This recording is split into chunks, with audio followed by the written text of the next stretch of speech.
Hello and welcome back. Today I want to give you the latest AION news.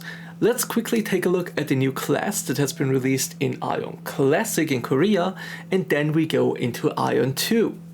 The rough translation of the class is Demon Swordsman. My initial reaction to this image was, is this Viego? Because not only is it the same green color scheme with a lot of smoke or shadows, but also the crown is very similar to Viego from League of Legends. Now story-wise I don't really know much about it yet, but we have a preview of some of the skills. Keep in mind these skill names and descriptions are only rough translations. Skill number 1, Chain of Magic Swordsmanship. A wave of swords pouring down on a large scale, damaging multiple enemies.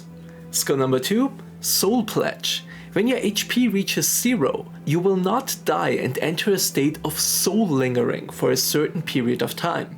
So basically it's the Tryndamere ult from League of Legends, where you can't die for a few seconds. Skill number 3, Final Execution.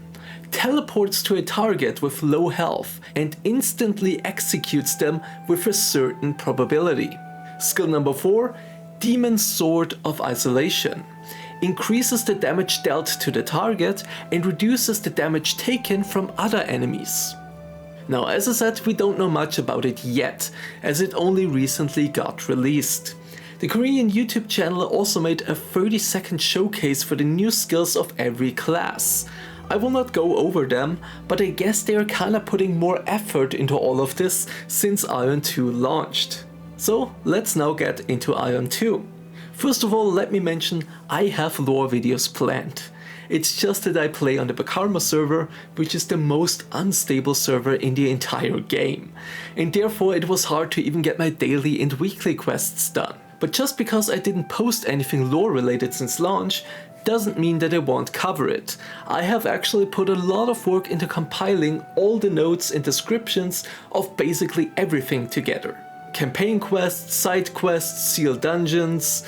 It was a lot of work, but I'm basically done with the Ilios side, and I finished the summarization of the story as I upload this video. As for the Asmodean side, I have already created a character, but I didn't start my playthrough yet.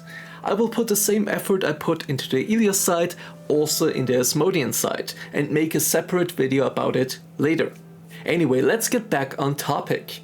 The patch for AION 2 was on December 10th, and with it came a lot of changes. They made a server-wide auction house, the daily Kina limit has been reduced, you can now drop silver metal fragments from elite mobs in the Abyss, and with a 10% chance you can turn them into silver medals, which you need for the better Abyss or PvP gear. You can only create up to 10 silver medals this way per week. They also reduced the respawn time for bosses in all regions, even the Abyss, and they also increased their HP.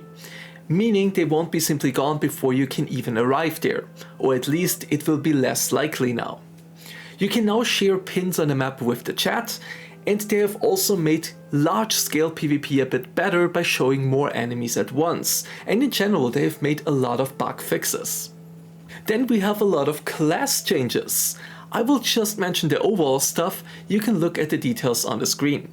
Gladiator got a lot of aggro generation added to his attacks. Templar got his damage and his shields increased. I mean, what the fuck? Why buff Templars?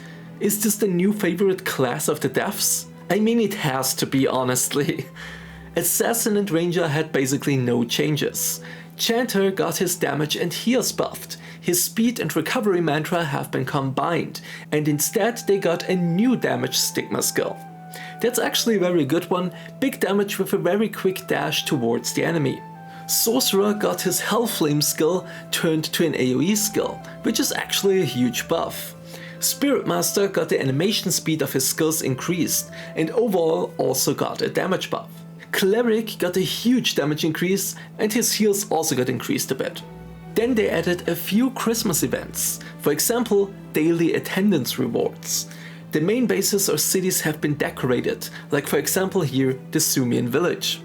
Then we have these new NPCs here from which you can buy frozen orders. These orders give snowflake crystals, which can then be used in substance morphing to create keys.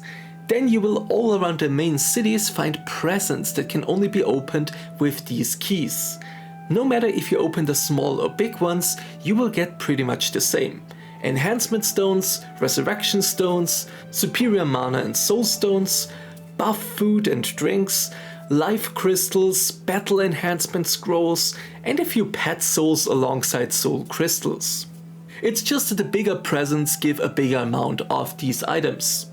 And there's also an event merchant where you can get some skins or useful stuff like mana stones as well.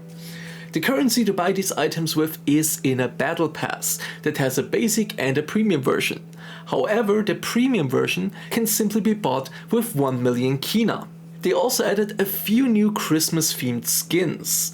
Some of them are kinda, let's say, explicit.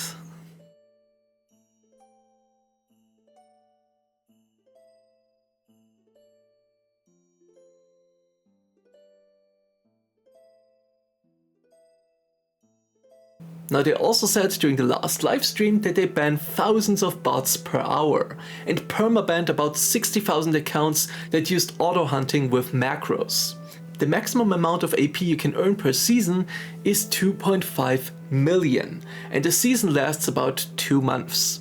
And the weekly AP gain from PvE and PvP is also capped at 200,000 per week for each of these activities. However, if you are flagged for PvP and go through a rift, the AP you gain from killing players that are flagged for PvP does not count towards the AP limit. Also, if you lose Abyss points by dying in PvP, it will now be deducted from your AP cap.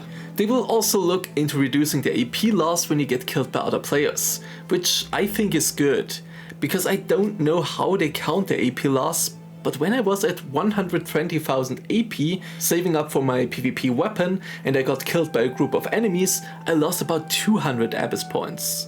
A few days afterwards, I was only at 2,000 Abyss points, and I was killed by a group of enemies again. And then I lost 800 AP from my 2,000 AP for one single death. That's quite a lot, especially for non-PvP players. And the last thing I want to mention is that they plan to add new Hardmode dungeons for the existing expeditions. Like for example, the Fire Temple. And in this Hardmode version, the Pity Chest that you can open after a few runs will also have the option to pick the weapon of the dungeon. So I guess no longer waiting and hoping for the 5% chance to drop a golden piece, and then once more hoping for the 5% chance of actually dropping your specific weapon. There's a lot more small stuff they talked about, but that was the most important stuff for now. I hope this gave you a quick overview of what's happening in AION 2, and I will see you in the next one. Bye!